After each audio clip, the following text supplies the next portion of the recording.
That's a little wobbly. Hi, it has been a long time. I apologize for the absence for those of you who've been watching. I had to make some changes. I've been trying to figure out what I want to do here with this.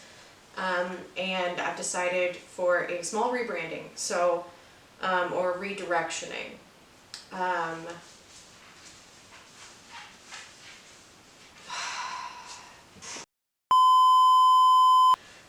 It's been a while, but I'm back and I have decided finally on a direction that I think I'm going to be going with this.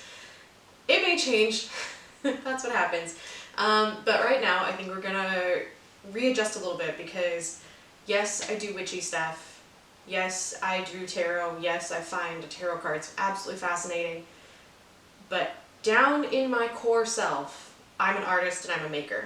That's part of why I find tarot cards fascinating, because they are 78 individual pieces of artwork that you get to hold in your hands every day. I love them for that aspect of them. So I think what I want to do is I want to talk about art. I want to make art. I want to make things. I want to do crafty things, and we'll still have some tarot card reviews. But we're going to change. So the new name is Tifftastic Makes. So thinking about that, today, I want to do something with this book again, because the last one was such a fail. I didn't read ahead, I didn't plan, I just went into it and I ended up with a gray, very light gray, unsaturated mess. So this time, I'm gonna do something a little bit different, and my goal for today is to work with some hibiscus flowers.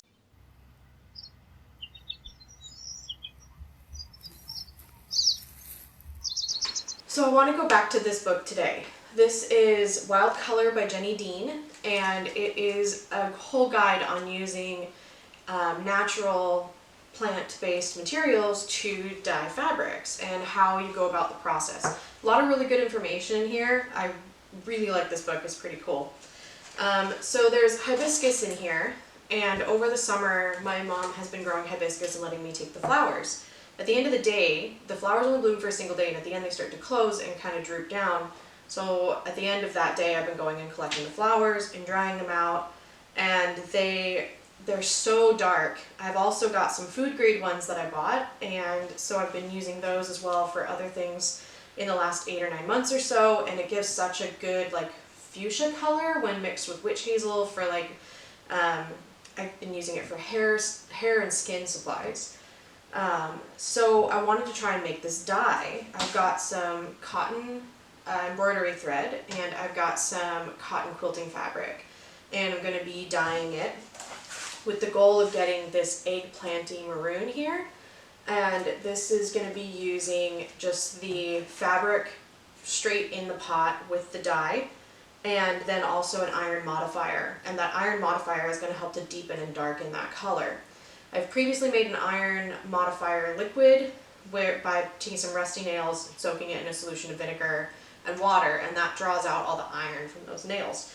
So that's what we're going to do today. The instructions here say to extract the dye, pour boiling water over the flowers, then simmer them for a half an hour. Strain off the dye liquid or leave the flowers in the dye bath. I'm going to leave the flowers in the dye bath because something I'm going to show you in a minute here is really cool with the way the flowers, I'm hoping I can get some darker spots where the flowers have rested up against the fabric, just like a tie-dye almost type thing. So then once that's done, we're going to simmer the fibers in the dye liquid for about 45 minutes and then leave them to soak overnight, and we'll test how that looks tomorrow. And then if it's not dark enough, we'll keep leaving them until it is dark enough. But not as long as I left the nettle one. If you watched that video, I left the nettle ones for way too long and they got a little smelly. So this time, this is the only thing I have to do really in the next few days, so I've got time. I'm not going to be working crazy long shifts or anything like that. So let's work on this. Okay, so I've moved to the kitchen and I have got my items. I'm just going to show you quickly what I'm going to do. So I've got filtered water here in our kettle, waiting for that to boil. We can start to see bubbles already forming on the bottom. So this is my quick way to boil water. I'm going to use that. I've got my hibiscus that I collected myself. You can see the color. Going to be a lot different than the color in the store-bought ones. So this is kind of the difference between the two. So I'm going to do a mix of both of them. And then I've got a big pot here. I can use our food pot because I'm not going to put the iron into this pot. It's going to go into the mixture after it's taken out. So never put the iron in any pots you're going to use for food later. Always have a separate container. But I'm going to use this just to boil the water. So because I don't literally want to stand here and watch this pot boil, let's go see what Hugin's doing. Hi, buddy. Are you watching? Are you going to help? Are you going to help?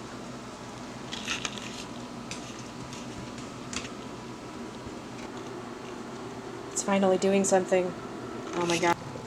It is really boiling now. It should be done any second. There we go. Light flipped off. Okay, so I'm going to take this and carefully pour it over my hibiscus flowers, and I think I'm going to do like just enough water to cover them, and we're basically going to make hibiscus soup. There's a little bit of color already. You can see that. It's like a faint lipstick color. So hopefully that's a good sign. Been a half an hour, and I'm going to go ahead and drain this. So I'm going to turn the heat off, and I want to show you what color it is. So this is when we first put it in. You can see a little bit of pink on there. And let's just go ahead and see what color we've got now. I'm just going to give everything a quick stir, and I'm going to really hope I didn't stain my mom's pot. So if we test this now, this color is absolutely amazing. I'm going to focus here. So it looks kind of orangey red on the camera because of this lighting, but it's actually like a crimsony maroon. So I'm going to go ahead and pour everything into this plastic bowl that I've used for stuff before. And I'm going to go ahead and like keep the flowers in it, I think, because I'm hoping the flowers will continue to let more color into this because I don't have a whole lot of liquid. This is the color we're going to be working with. And then this color here, this is the color that I got when I washed and dried the ones that I collected myself. So I think I might have to keep collecting. We have a very small plant, but I love this because you can see the yellow in here. This is from the pollen. And it just made these really cool stains. And I think if I can get enough collected, I want to get a piece of cotton and actually just dry them on top of the piece of cotton and see if I can get this really, really cool effect here. So I do have a few more that I can collect off the plant, so I'm going to do that today too. So I'm going to do that while we wait for this to cool. Okay, so I went through my fabric stash and I found these 4 pieces of 13 by 16 white cotton. They're pretty wrinkly, so I'm going to go ahead and iron them before I put them in because these wrinkles will change how the dye is absorbed. So I want to make sure that everything's nice and smooth. And then before that completely cools off, I'm going to put one in there. Okay, so I've taken one of my cotton rectangles and I've, ooh, fog. One moment. Mashed it all around so that it has a good coat of color on it, and I'm going to bury it the rest of the way and then let it sit. There's the little one that I made. This is going to be for the embroidery thread that's going to have the iron in it, and then a couple more embroidery thread are going to go in this one here. So I'm going to do that, and I'll see you guys tomorrow morning with this. Okay, it is day 2.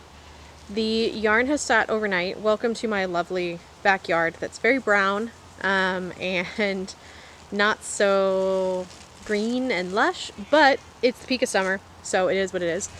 I have let these guys soak overnight in their containers. So we're gonna give them a rinse. I'm preferring to do it outside because I know it's gonna splash. It's a lot nicer than my kitchen, and you get to see my cute kitty and my lovely dog. Okay, so straight out of the jar, it's a very deep purple. This is the one with the iron modifier in it. So it's a really deep purple.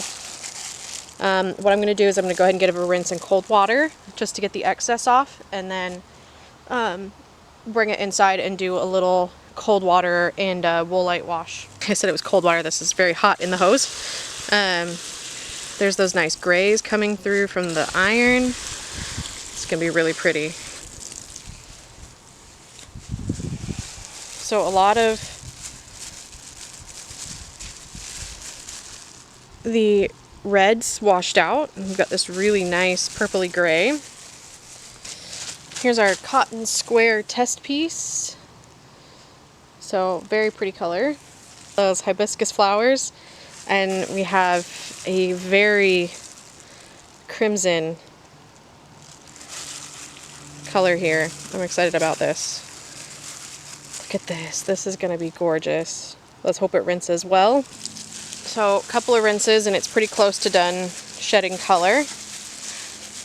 And it's a very visually stunning purple. Red, pink, fuchsia. I don't know why I said purple. But this color it's going to be hard to tell with this daylight. But we'll get it dried and I'll take you back to the studio later. Oh my gosh. This color is amazing. Okay, so I wanted to show you. I have washed them in some woolite and cold water. Because you always want to wash them after to get the last of the particles off, and that the cold water and everything, it helps set the dye. So I just kind of rinsed them until the dye stopped coming out. The interesting thing with botanical dyes, it'll never be 100% like wash fast, at least with the materials I'm using. So this is the ones with just the hibiscus, and then these ones are hibiscus plus the iron modifier, and it's hard to tell. Let's see if I focus a bit, but it's like a deep gray purple. It's almost like a Payne's gray if Payne's gray was made with like a violet-y, come on phone, camera, not phone, camera. There we go. So it's almost like a Payne's gray if Payne's gray were made with like a violet-y color. It's a super interesting, but here's the change between the two. And this I find interesting. These were the same bath, but clearly in a different area. So this one got a lot more dye than this one got. So that's kind of nifty. And then if we put these guys next to them, this is the same plant. This is the same plant. This is all from the same plant. Like, I got all these different colors. These 3 from one dye bath and these 2 from another one. It's wild. I love it. So I'm going to let them dry and I'll iron them and all that stuff. And then we'll take a look at them once they're ready. All right. So that was a long process. It has been 2 full days since I started filming this and started this dye process. So I want to show you what my results were. And this looks way different from when I last showed it to you when it was wet. So this is just straight hibiscus. This was soaked with the flowers for 16 hours-ish, and then it's been washed in cold water, dried, and then I ironed it, and that is where these little spots came from, is the iron dripped, and the water basically diluted the dye more. So still working on how to get it to stick into like 100% cotton piece of fabric. So I'm pretty happy with it though. There's some cool splotches, like, I don't know how well you can see it, but this green here, this is from letting it soak with the flower buds still in it. So the flowers pressed up against it and kind of changed the colors. I've got these interesting green patches and stuff. It's really cool. I'll see if I can get a close up. Then this is how the thread turned out. So it's that same kind of dusty maroon, almost lavender-y color.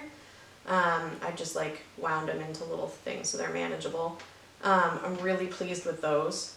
And then if we go to the one that had the iron in it, that is this one here. It turned like a blue-gray. It's like darker than my wall. But you can kind of see the color of it here. So it's like a Payne's gray almost. And then the thread is a good matching color for that. And these are all 100% cotton, so it might dye differently on different things. So I'm going to do some more tests with this later on. I'm really excited though. This one, however, is one of my favorites. So I just set the flowers, I washed them, and I set them to dry on this piece of cotton. And I am in love with this abstract-y, like this looks like a flower, but it's like, it's just a dye patch. It's so cool. So I'm hoping if I like run this in the dryer for a bit on a really high heat that it will like retain this. And yeah, there's like some speckles and stuff, but I'm okay with that. This was first attempt and it's like a painting and I love it. I'm so excited with how this one turned out. So I'm definitely gonna do something cool with this. We'll see if I run it under really high heat in the dryer, how well it does. So yeah, that's my attempt at dyeing with hibiscus flowers. Some places you can buy them in the store, food grade. That's where I got half of mine, was in a bulk bin for food grade, and then the rest of them we grew. That was a weird noise. Anyway, the rest of them we grew, so I don't know if you have them near here, but this is something we can do. And I'm going to be trying more like natural botanical dyes as we go on. I want to try coffee, turmeric. I really want to see if I can find some acorns. I don't know if I can though. I'm not really in a good region for that. And then I want to try, I've done some black beans. I might try that again. I want to try just like everything basically, but coffee and turmeric are on the top of my list. I love the oranges that you can get with turmeric. So I want to see if I can get that. And that's the dye thing. The next project I'm probably going to film is all my walls are blank. Like these walls behind me, blank. Walls are all around me blank. I have one decoration up that I made, and it's a horseshoe that hangs above my bed. So I want to make myself like a wreath or something. So I went to Joann's and I cannot stop myself. So I've got some cool dusky fall-ish colors that I think are neutral enough that they won't clash with my teal wall.